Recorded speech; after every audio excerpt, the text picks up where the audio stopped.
Me a ghost story that sounds completely unbelievable but is entirely true. I'll go. The time a ghost beat up my uncle because he was a horrible person. Brown straight hair. And sometimes we would wake to find the whole house messed up.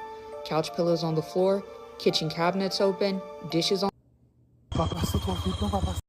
Please, I don't have any time for any gossip now. Eh? Yes. Look at it. Do something with it. It's just money coming to me easily. Money coming in and needing me.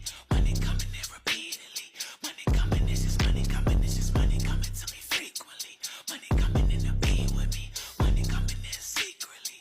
Money coming, it's just money coming. It's just money coming to me always. Money coming in all day. Money coming in all paid. Money coming, it's just money coming. It's just money coming to me frequently. Money coming in to be with me. Money coming in secretly. Money coming, this is money coming. It's just money coming to me easily. Money coming in and needing me.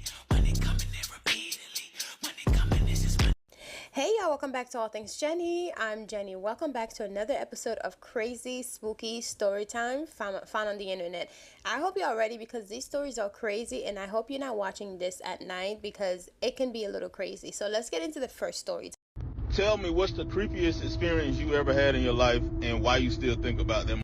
Okay, I'm gonna try to finish this real quick in 3 minutes. When I moved to Indianapolis, the apartment I moved to was just like crazy. It was something very weird about it from the start. Okay, so I was noticing it was affecting my children. It was just like so much shit going on. I could write a book, tell a story. If you want more, just let me know. Okay, so the scariest part, we went through this for years, but the craziest shit I remember was when I was working at a shop and my kids was there. It was getting late, everybody left, and I was trying to get my kids together to leave, and so I was telling them to come on so I could put the alarm on the door. Okay, so I'm telling them to hurry up. They're in the back being kids, arguing and fighting, but my oldest was acting really funny. Like he was going through teenager shit, and he was just, you know, trying to buck and just being extra. So I'm like, well, I was tired of the attitude, so I'm telling him, I'm like, hurry up and get your stuff so we can go. So I cut the alarm off, and me and my baby was outside the door. So I'm waiting on my oldest to, you know, come on. So he's walking like just real stiff, like a zombie, like barely moving. So I'm like, dude, come on, let's go. So he finally made it to the door. When he made it to the alarm was getting ready to go off, and I shut it, and the door hit the back of his foot. He just gave me this crazy look. So I'm like, you want to fight? Like, he was just giving me much attitude. But when I closed the door and locked it, my baby went and got in the car. So he was like, Mom, he's going. He kept going. So he just kept going. He kept walking. He didn't stop. So he walked to the curb. So he's like, now this shop was on a busy intersection. There was a lot of traffic, and he just kept going. So I was so mad at him at the time. I just let him go, like, just fuck it. So I get in the car, I'm getting ready to pull off, but something told me to look.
This is so true. I believe that. And I love the fact that she was more attentive to what was happening to her son, because I do believe a lot of spirits, if not all, do have to inhabit you to hitchhike with you in order for you to even feel their presence. You know, like, for example, whenever you start feeling your loved ones, you're trying to communicate with them, they actually have to enter your body. Whenever you're trying to, you know, do work with Oshun, Mamiwata, and all that stuff, they have to actually enter your body in order for them to basically manifest whatever it is, right?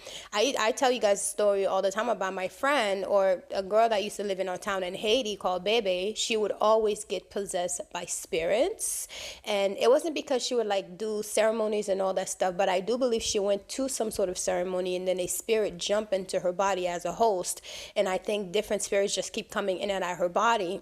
She never had to do an exorcism or anything, but every once in a while, at least 3 or 4 times a week, she would get like, they would manifest themselves, you know, and she would basically start doing crazy stuff, start screaming, running around, removing her clothes, doing all the stuff that the spirits that was on her would that like to do. And basically, like, she would start getting a beating. Like, they'll take a switch and start hitting her, and she would basically say that she felt all of the every single hit she felt, and as soon as she started getting hit, the spirits would leave her body and then come back, because they could feel it as well, because they're technically in the physical when they enter her body, right? And that is the reason why, like, people, they call in Haiti point loa point, right? So basically the loas have taken you for the time being, and you will basically do exactly as they do. So if you don't smoke, you would smoke the cigar that they like to smoke, you would drink the drink, and the people who know and believe this will come to wherever you are, to whatever ceremony, and you would basically touch them with the machete or whatever it is. For example, Ezuli Dantor, the one that Diddy has on his back. Notice I'm wearing blue for her today. But Ezuli Dantor, she basically likes to use a machete. So she'll have the machete and she'll tap your shoulders and all that stuff, and she'll like hit her head with it. Like, the person that she is inside of will hit their head, but they will never get scars or anything. My brother, when he started eating glass, because he has a spirit on him that basically can eat glass without getting blisters or getting cut. You know, so he would spit the glass out, he will swallow the glass, and he will be just fine once the loa has left his body, because it wasn't really him. So yeah, it's very possible people do get spiritual attack, and also, you know. All right, y'all, I'm not a big storyteller, but here we go. Hey, y'all, Karina K. King here, and let's get into it. So initially, I am from the South. Grew up with my parents and my grandparents on weekends. So I know some people don't like crazy, scary stories. So if you don't, go ahead and clock on up off of this, because it's about to be wild. So growing up, my grandparents lived in this tiny, tiny town, and they had this big old Victorian house in the middle of nowhere. It was a dirt road and a concrete road that was like half a mile from their house. So when you come out the front door, you're on dirt road, walk to the right, half a mile, concrete, right? Go left out the front door, half a mile, it's a church. Okay. Sitting on my grandparents' porch, I had to be like 3. There's a man behind the tree. So in front of the house, Victorian house, wooden porch, 2 windows on each side, long walkway. They had it paved, a big, huge, like remind you of an oak tree, but the roots were so big it had started damaging the walkway, had started lifting it up. So it's a man that's peeking from behind the tree. He had on a hat, he had on a suit. I'll never forget, it was a brown suit, brown top hat with a tie, nice shoes. He was so clean. He was a black man, and he peeked from around the corner, and he would wave and he smiled, and I waved back. So he did it again. So then he started playing like peekaboo with me, so I'm playing peekaboo back with him. Fast forward, I'm 5, outside playing with him. He was the only person I played with on a daily basis. I could see him, I'm talking to him, I'm telling him what's going on, telling him about my doll. I had a Raggedy Ann doll, telling him about my playroom. He listening to me. He like, literally best friend. So fast forward, I'm 7. Come outside, and I'm talking to him. And my grandma come outside, and she like, who are you talking to? I'm tired of you out here talking to nobody. I said, I'm talking to him. She's like, him who? It's dusk. The sun is going down. I'm pointing at him. I'm like, I'm talking to him. He's peeping around the corner, and he looking at her like this. And I'm like, Grandma, he right there. Mom, you can't see him. He right there. He's right there. And I'm so serious. I'm pointing at him so hard, and she's like, I don't see nobody. So she grabbed me by my shoulder of the shirt and pulled me back. So she hollers for her husband. They call him son. They call her baby. That's their nicknames. Remind you, this African American in the South. So she like, son, come out here. So my grandfather come to the door, and he's like, what's wrong? She's like, you see anybody? And he say, Right, because she would have known. see somebody well. She say, right there. He's right there. He's looking at us. He's right there. And they're like, we don't see no damn body. So by now, I'm pissed. I'm mad. I'm like, look, he's right there. Do you not see him? So they both become extremely fearful. And I ain't never seen neither one of them scared. Get in this house, girl. Get in this house. You ain't going back out there, and quit talking to people. So they slam their porch door, lock it, slam the front door. Fast forward, I still talk to him. Of course, as I get older, me and my dad, I was like talking to my dad. My dad was in the military all his life. So he's a true veteran. He's very serious, very reserved. He does not play. So I'm like, Dad, I remember when I was at Granny house and I was talking to the man on the porch behind a tree, and he had on a brown suit with the top hat, and it was a beautiful suit, and I'm describing the suit to the T, and my daddy grabbed me with both of his arms, and both his hands, and he grabbed me real tight on my shoulders, and he's like, don't you talk to him no more. You understand me? I know who he is. I saw him in the military. I saw him in Nam. I saw him everywhere. Don't you ever talk to him again. Don't you talk to him. And I'm like, okay, bro, chill. Like, really? You tripping now? Like, I laughed it off. But what's crazy, y'all, is that I still see him from time to time. I really do. And I'm trying to figure this out. And I have seen more than just him. As the years went on, I would see people in Confederate, clothes pass by. Like, in passing, I'm like, okay. Like, I don't know where the hell he going dressed up. And nobody else sees these people. So I kind of start teaching my mind to ignore it, and as a teenager, as a young adult. But once I became grown and started getting into spirituality, baby, I could tell you some things about you that you would not believe. So, y'all, let me know if y'all want to hear more of the stories about living in the South and growing up in the South and what really went on. Because it was a man who was smoking a cigarette that had no legs that scared the hell out of my grandma and sent her running back home with me. Baby, my feet was barely on the ground when she decided that she wanted to go to the quarters, down to the quarters to get my daddy. I'm finna bring him home. Yeah, but that ghost ran our ass back. So let me know if y'all want to hear all about my experiences, my life lessons, and growing up in the South, and how things are really, really done in the South, and the things that people don't talk about. Because our church was haunted too. Because Miss Doris, she beat the drums, and when she died, those drums would beat every night. But that's a whole nother story. Y'all let me know. Drop a comment. Karina K. Me a ghost story that sounds completely unbelievable but is entirely true. I'll go. The time a ghost beat up my uncle because he was a horrible person. Yeah, true story.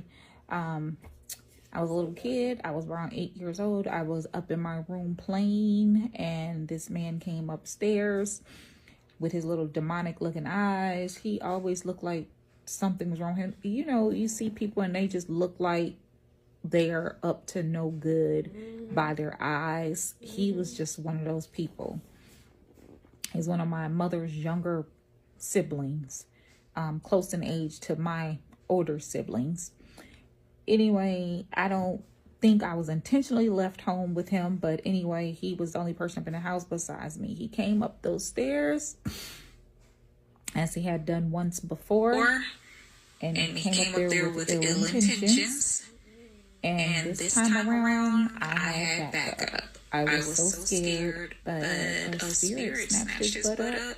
I seen him when he got close to me. It snatched him and grabbed him and tossed him up into my closet. It pushed the door shut. The door did not have a handle. It just had this little shoestring. It was just a shoestring tied through a little hole in the door where you open and close it. There wasn't even room for a handle on the door. Now that I think about it, it was just this little string. But it locked him up in that closet, and it beat his tail. It sounded like a boxing match, UFC match up in there. He was screaming, he was hollering, he was pleading, he was begging for help. He was begging to get out of there. Eventually, my mother came home, and I think one of my brothers, and they heard the commotion, and they came upstairs, and, you know, they're trying to figure out what's going on.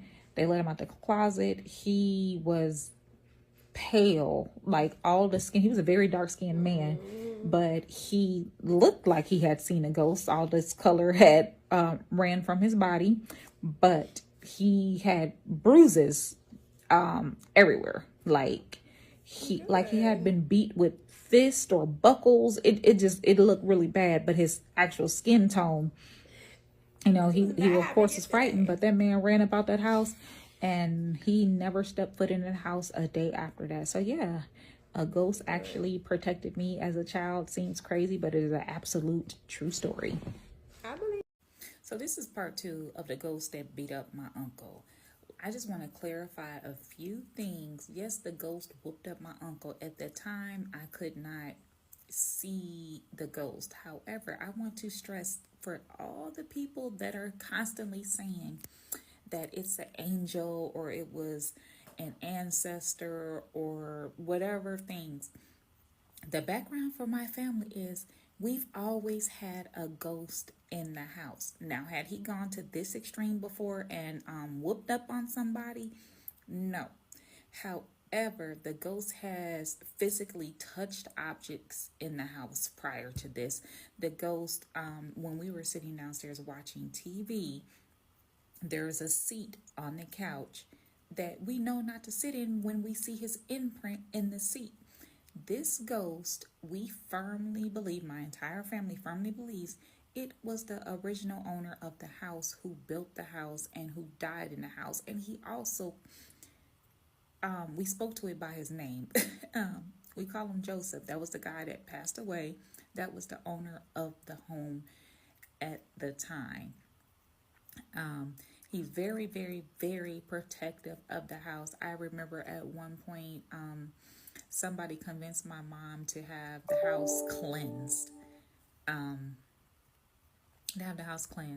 Joseph ran off the preachers or pastors, whatever you want to call in there, because those pastors were not about the right.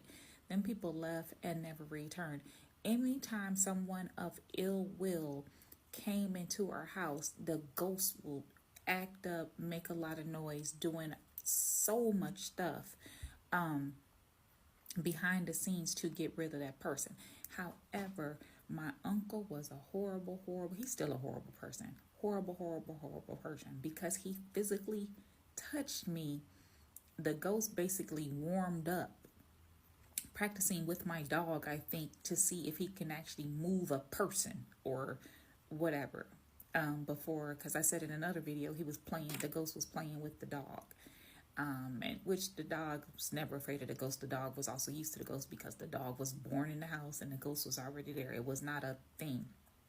We had activities with the ghost daily. It was like the ghost was a family member. When he was making noise up in the house, I would come home sometimes and my mother would be sitting on the front steps because the ghost was so loud in the house. So we would just join her because it was, during those times. It was also during a time when my mother, when she worked at the hospital, she was really, really stressed out. There was a lot of terrible things going on there. A lot of it having to do with her because she was the only Black woman working there at the time, especially for what she was doing. She wasn't a CNA. She was a doctor's assistant, which I don't even think they have those anymore. But there was a lot going on during that time, and the ghost was very, very, very active in the house. He did not calm down until my mother got laid off from the hospital. That was years later, though. But there was a lot going on with that. But the ghost, it was a ghost. It was not an angel. People keep saying it's an angel. It was a ghost. I would know better than anyone because I was there, and the ghost is literally still in that house. No one lives in the house now, but whenever we go by to visit from time to time, you can feel the presence of the ghost, and he is going to let you know that he is still in the house. It is 1,000% a ghost. We know who the ghost is. And also, for those who keep trying to read people without their permission, stop. It is scary. It is creepy. Like, why are you trying to read me? Stop that. I didn't ask you to. I don't want you to. I am a medium myself. I don't need you to read me. I'm good over here. If I want to be read, I will go to the people that I am comfortable with reading me, because I have a great auntie that is very, very protective. Very, very protective of me. If you try to read me without my permission, she is going to start effing you up. So stop it. I do not give you my permission to read me. Leave me alone. I just wanted to share a story that a lot of people would not believe. And however, I do have plenty of other ghost stories. If y'all want me to share those, just let me know and I will. And oh, by the way, my name is Omega Keys. I am a filmmaker as well. I am going to do one day a docu-series about ghosts. I've been thinking about that, but right now you can go watch my film Fractured on Tubi. Thank you so much. A ghost story that sounds completely unbelievable but is entirely true. I'll go. I was gonna stitch the video this woman stitched, but I can't seem to find it, so I'll just go ahead and stitch this one. This story is not not my story, it's my mother's story. Now, it happened in this house. And now, the object in question was a clock, and I'm going to describe the object so you know how close my mom came to actually being hurt. Now, like I said, the object was a clock, but it wasn't a normal clock. Sorry about that.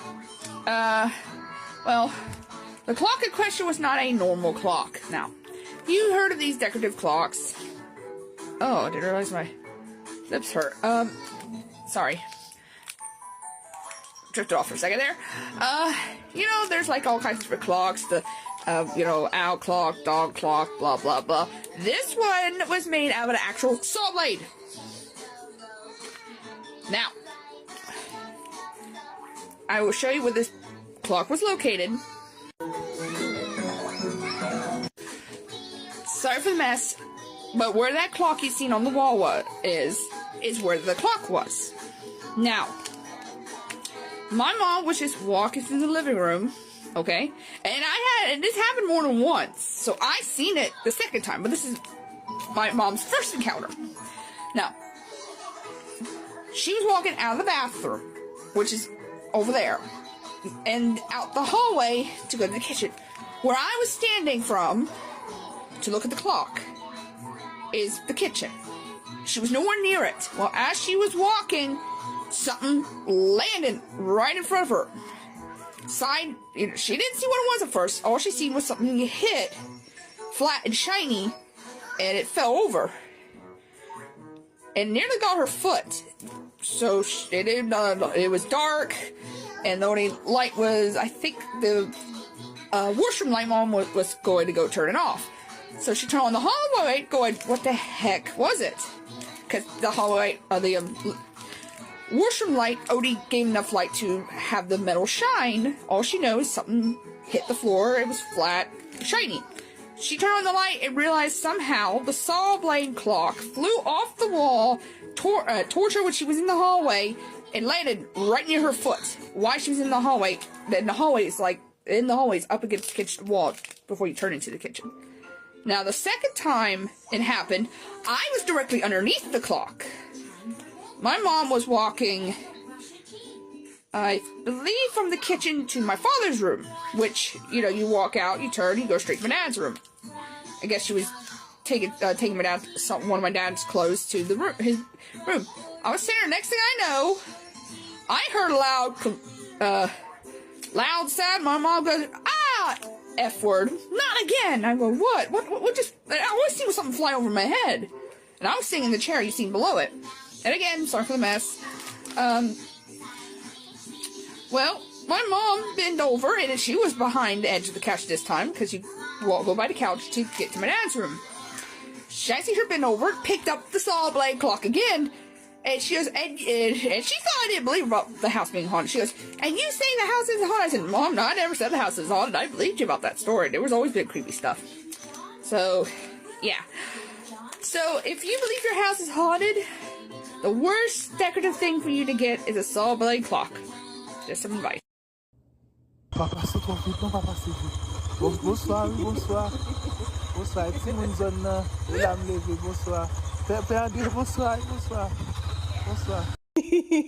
First of all, I need to explain this before we move on to the next story, because first of all, you guys wouldn't understand. And he says that this is what happened to us while we were coming from a place called Rabote. I don't know where that place is.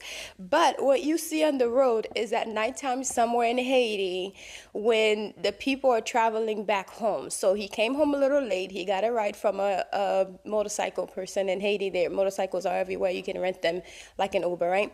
So he's on his way home, and that's when he starts seeing all the cows lining up on the road, basically taking over the whole spots, as if they're security guards for the town. So basically, you know how we always tell you, me and Rebecca's journey, and all the Haitians who basically tell Haitian spooky stories, tell you to not leave your house at nighttime in Haiti. If the locals tell you not to go somewhere, don't go anywhere. It's because these things are real. So this man, clearly he lives in Haiti because he's not speaking any English, and he sounds like he's from the town. He's basically acknowledging the animals that are laying down there, saying, hey, I am a child of the area. He's basically saying hello to Mr. John, hello to Mr. Frank, hello to whoever that he knows could possibly be those cows who are just sitting there monitoring the space. And he's basically telling the Uber driver, don't drive too fast because I have to acknowledge them or else I might not make it home. And y'all think we'd be full of shit when we tell you these stories, because these stories are true. When it comes to like the Lugauts, the Champwells in Haiti, these are real things that happen. So for example, if I were to go to a party in Haiti, right? And I'm going back home, it just so happened to be a little bit later than it should have been. If I see something like this on the road, I need to acknowledge, hello, I am from the town. You might know who I am. Please, I respect you. I respect, whatever it is that you're doing. So they can basically let you go about your day, basically give you the space to go home, because they might allow you to go, but you won't make it all the way home, especially if you're not someone from there, if you're not a child from the neighborhood that they don't know about. So if you are from there and you traveled and you're coming back, you acknowledge them, that this is a normal thing, right? And you acknowledge the animals, because a lot of times they're not really animals, those are people, right? So that's why he was like, bonsoir, Monsieur Jean. Bonsoir, T. Joe. When I saw that, I laughed. I said, I have to bring it to you guys in actual footage of what we've been talking about all this time, because some of y'all might think we're crazy talking about cows coming to life, animals transform into real people. Well, there it is. So I'm an only child for 14 years before my little brother pops up. Summertime comes around, June to September, I'm sent back home to Jamaica. I came to America when I was 6, about to be 7. But I went back to Jamaica every summer up until the age of 12. So I had elementary schooling in Jamaica, okay? So in school in Jamaica, you have morning shift and evening shift. I had morning shift. My best friend had evening shift. So when I go to school, I get out of school, she's going to school, okay? And then I got to wait till she get out of school so we could play in the evening, ride our bikes all around the town. All right. I be by myself for those couple of hours. I went to the dried up gully across the street from my house, which is basically my best friend Marsha house, her grandmother's house. So we usually play over there, but we play down by the gully side. So I'm over in the dried area in the gully section playing. I see a little girl over there. I don't usually see a little girl. I don't see nobody over here usually. So I'm like, what y'all do here? So I never see her before. Who are you? Right. Look a girl, say her name. I don't remember her name. I promise you I don't. I had to be like 7. This is my first time going back to Jamaica. This is my first summer back in Jamaica after moving to America. So a lot of my memories, you got to bear with me, is blurry, but I remember them to the point where I could tell you the story. So I'm talking to the little girl. Don't really remember her name. We having a blast. I'm jumping on the tree, playing on the tree the same way I play with Marsha, because Marsha's my best friend, but Marsha's not there. Marsha's at school.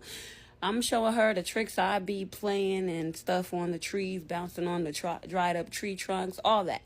Showed her. And she's like, yeah, may I forgo now, May I forgo? And I'm like, oh, where I go? And I got school. In the evening, you have to be in a morning shift, because in a evening shift, because in a evening shift, you would have been at school, right? She said, no, I'm going to go to school.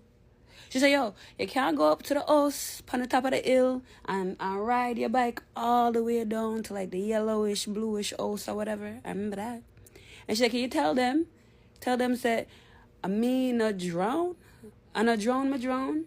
Okay, like, my cousin pushed me. So I'm like, what? She said, yeah, go up and drive. She said, I know say ride your bike, right? I'm like, yeah, I'm ride my bike. I forgot meet my friend. She said, yeah, ride your bike up to the hill and down the street to the yellowish and bluish house. Yeah, that one there. Just tell them, say, I'm a drone, me drone. Tell them. I said, okay. All right, because she leaving, I'm leaving, walking out the gully too, because she leaving, I'm leaving. I grab my bike, I ride my bike up to the house. It's guys outside, a guy and a girl or whatever. So I ride by, don't go in. I said, hey, I like a girl just tell me, say, I know drone, she drone. Our cousin push her. And they say, what? What you just say? I said, the liquor girl say, I know drone, she drone, okay? Our cousin push her. But you understand, say, it never clicked in my head, like, right. And it never clicked. Because when I went back home, down the hill, to see what time it was, to see if Marsha's back, to even see if the little girl was back around there, the little girl was nowhere to be found. I never seen a little girl again. And the guys on the steps was like, what? Oh, I guess that's all. And I'm riding my bike away. Mind you, I shouldn't have been up there anyway. I rode my bike all around Jamaica, and my parents, my grandma, my uncles, they don't know how much of Jamaica I actually rode through. But yeah, that was my first ghost. First ghost that I spoke to back. A ghost story that sounds completely unbelievable, but is entirely true. So I have quite a few. One of them was back in like 2014, 2015 or some shit like that. Actually, it was probably 2012. Anyways, I went to ASEN with my ex-fiance and my friend Kat and her boyfriend at the time. And we were at one of the hotels. I think it was like a Super 8 or a Hilton, or I don't know. It was some place close to the anime convention in Rosemont. So the first night, everything was hunky-dory. The second night freaked me the fuck out. Okay, so we're all sleeping and whatnot, and I woke up in the middle of the night. Why? I don't know. Probably because I had pee. Anyways, so I wake up and I look over and like, say like our bed's here, their bed's over here, and then the door is over yonder. And I woke up and I just see this black figure standing there. And mind you, right next to the front door is where the bathroom's at on the left-hand side. I thought it was either Kat or Brandon, because my ex-fiance was laying next to me. And I was like, okay, whatever, and I went back to bed. But then I woke up, I want to say like maybe an hour or two later, and it's standing in front of the bed. And I don't know what the fuck. I couldn't scream. I couldn't yell. I remember I was able to move my head. Andre was next to me sleeping. Kat and Brandon were still in bed. And this fucking thing is just standing there. Staring. And there is blood all over the curtains. Like the windows are all over here. There was blood all over it. The bed looked like there was blood on it. And I went back to sleep. And what was weird was, when I woke up, I was telling Kat about the fucking dream that I was having, and I didn't know if I was actually seeing this shit. And she's staring at me, petrified, and she said, Emily, I had the same fucking dream last night. I was like, I don't think that was a dream. I don't think that was a dream whatsoever. Like, I still get goosebumps from that fucking shit. I will never go to ASEN the whole fucking time. And if I do, I'm sleeping in my fucking car. No. And then there was this other time I would go to Squirrelville. It's called Earlville, but I call it Squirrelville because a lot of old people. And I would go over there with my best friend Shayla to her grandparents' house. And when you walk into the house, it's like the back room, and then she has her beauty parlor to the left-hand side. Then when you go walk in past that, it's kind of like a hangout room. It's kind of like you have like a living room. Then if you go to the right, there's the back room. And if you keep going forward, you go up 2 flights of two steps, and you're into the main house and the kitchen. Well, we would sleep in that back room, and there was this huge vanity. I don't know what the fuck, but this thing was huge, old, and it had this giant mirror. And like, if you ever had like an old mirror, it has like the crackly crap in it, and it looks like it's like just kind of peeling beneath the glass. And we'll be up on the computer. Keep in mind, this is like back in 2007, 2008. And so we're up at like 2, 3 o'clock in the morning, and we hear the kitchen door open and then shut, and then we were hearing footsteps. We thought it was her brother Jared, because sometimes he would come down there, try to scare us and stuff. But the footsteps would stop right behind the door, and then you could hear it walk away and go back into the kitchen. And it did that a few times. And then before the footsteps went back to the kitchen, we opened the door because we were going to yell at him to fucking knock it off. No one was there. And that would happen repeatedly. And then I remember going to bed and waking up because I had to go to, this time I actually had to go to the bathroom. The bathroom's on the 2nd floor. And I saw this thing. And I don't know what the fuck this thing is. And I still, to this day, I do not like going over to Grandpa's house at all. I fucking hate it. But it was this thing standing there staring. But it wasn't like it was like at the end of the bed or next to the bed. No, it was standing inside the mirror, staring at Shayla and I. And I had this gut-wrenching instinct to just curl up next to Shayla and just close my eyes really tight and just try to go to sleep. Like, I could not get out of that bed. But every time we're there, we always feel like we're being watched. Even if we cover that fucking mirror over that vanity, like, we couldn't go to sleep very well. And then when we would go sleep in her room that she had up there, I couldn't sleep because the bed that I slept in was Jared's, and it was facing the closet. And almost any other time I'm sleeping there, I feel something grabbing at my foot from the closet. Won't do it. I would go back down to the living room and I would sleep in Grandpa's chair. Didn't want to do that shit. Fuck that. I haven't been back there in like maybe 5-6 years because I couldn't stand that fucking place. And then, other story.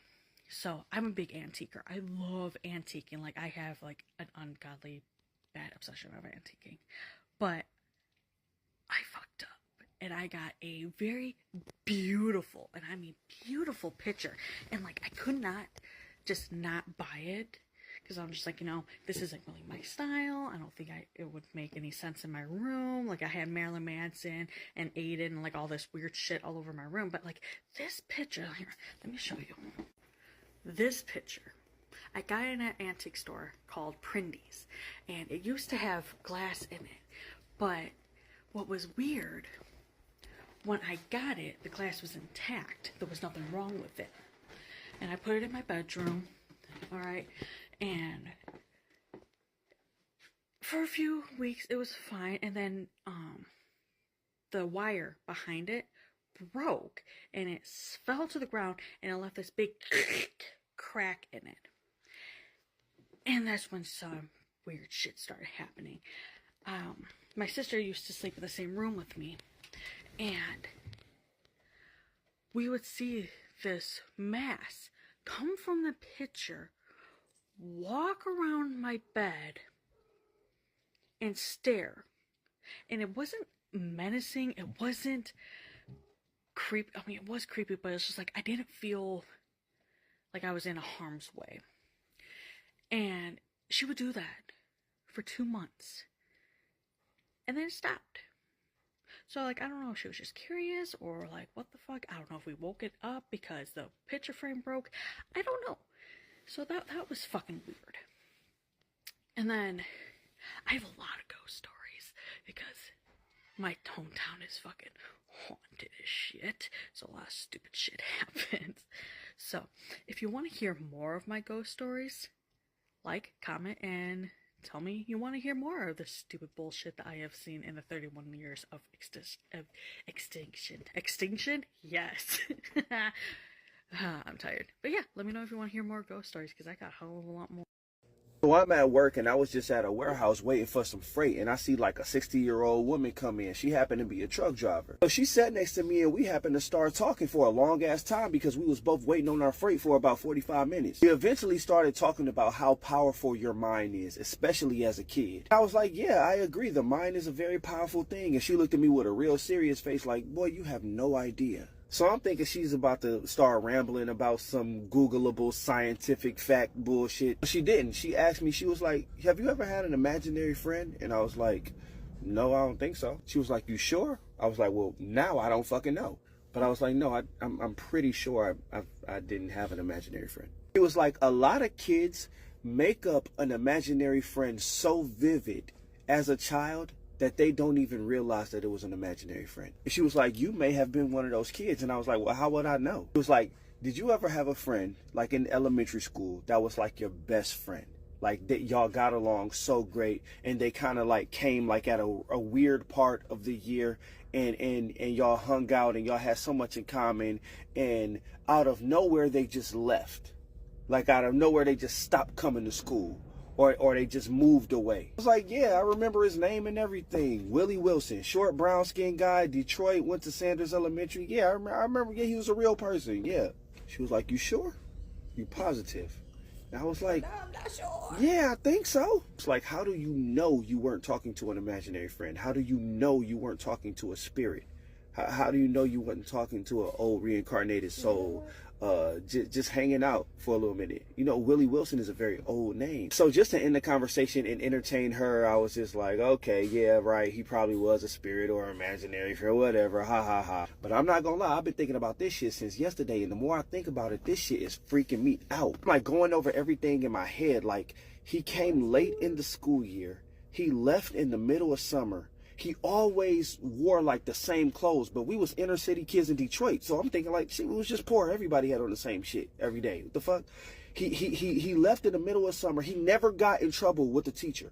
He was one of the only, and we had a mean ass teacher. He never got in trouble with the fucking teacher. Almost like the teacher just ignored him fucking completely. He never won anything, wasn't selected for anything. He didn't play any sports, didn't have any siblings on parent teacher conference day and all that shit. Nobody met his parents. And the thing I was really thinking about was he used to come to my house sometimes, like just after school or on the weekend.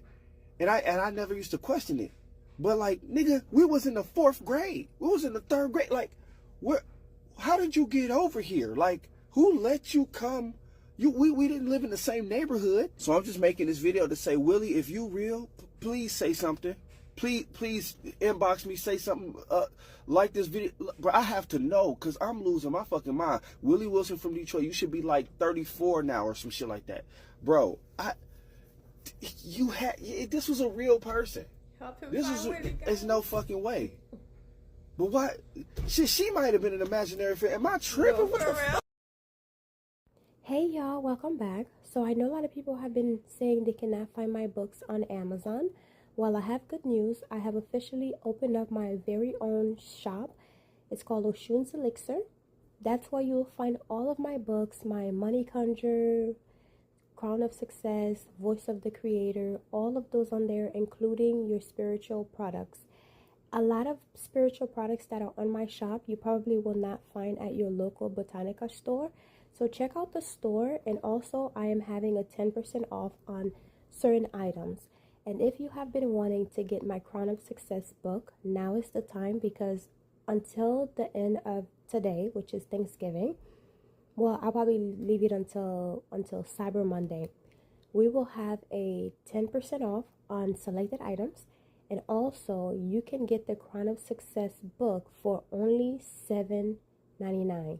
So take advantage of that because the price will go up eventually by, well, $7.96. But by Cyber Monday at midnight, the price will go back up. So if you have always wanted to get a copy of the Crown of Success book, now is the time to grab your copy. And also don't forget to use the code Jenny10 to get 10% off selected items. Check out the store and let me know what you guys think, because I am actually growing the store, so I will be adding a lot of stuff when it comes to spiritual items that a lot of botanical stores you might not be able to find at a lot of botanical stores. You will be able to find at my shop. I will have a lot of Haitian products, a lot of powders, a lot of books, a lot of different herbs that you will need for your spiritual use. So go ahead and check out the store and let me know what you think. And let me know how I'm doing with the designing of the store, because you guys know I love a good feedback. And at the very bottom of the footer in the shop, you can actually click the link that says listen to my music. So my music is also there. And also you can click another link that says watch my videos, and it will direct you straight to my All Things Jenny YouTube channel. So I hope you guys enjoy this. Let me know what you think. I will talk to you guys later. Please have an amazing Thanksgiving. Enjoy with your family. Love you guys.